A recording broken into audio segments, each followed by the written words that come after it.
Alright guys, sa mapagpalang araw sa inyong lahat, may reaction video po tayo ngayon.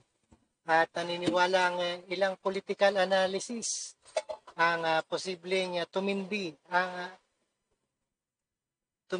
ang humahantong sa political crisis ang sigalot ng pagitan nila Pangulong Ferdinand Marcos Jr. at Vice Presidente Sara Duterte. Dapat umanong ay mamagitan para magkaayos ang dalawa upang hindi ito mauwi sa civil unrest na tiniyak makakaapekto sa imahe ng bansa. Alright? Ayan, panoorin po natin yan. Alright, let's get it on. Kung wala mamamagitan, kung wala makikitang reconciliation ito sa madarating na araw o linggo, hindi ko dito magiging intense.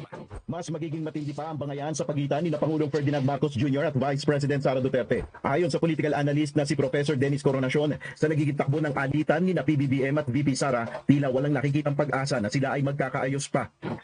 Nagalangin natin na simula na nagkaroon sila ng formal breakup sa kanilang alyansa. Yung nagiging threat is that nagiging intense. As time goes by, mas nagiging intense yung pinagbangayan. Kung dati puro mga harmless na rhetoric, ngayon meron ng pagbabanta. Dahil dito, posibleng mauwi pa niya ito sa isang political crisis. Kaya mahirap yan. Political crisis tayo kung magkakaganon. Alright?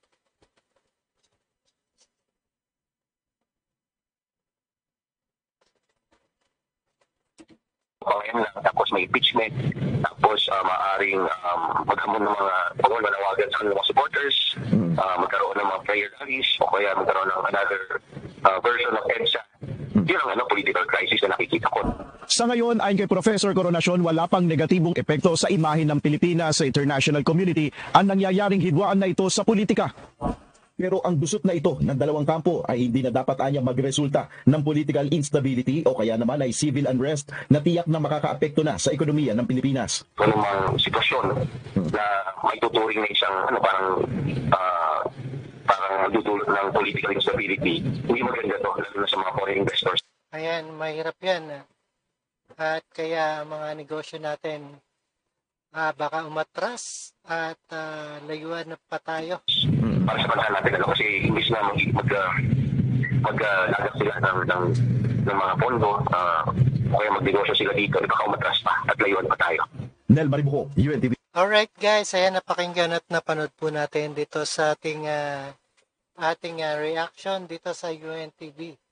At naniniwala ang isang political analysis posibleng tumindi pa at humantong sa political crisis ang sigalot sa pagitan ni Pangulong Ferdinand Marcos at Vice President Sara Duterte. Alright, mega loud shout out and peace out sa inyong lahat. God bless us all. This is your friendly neighborhood.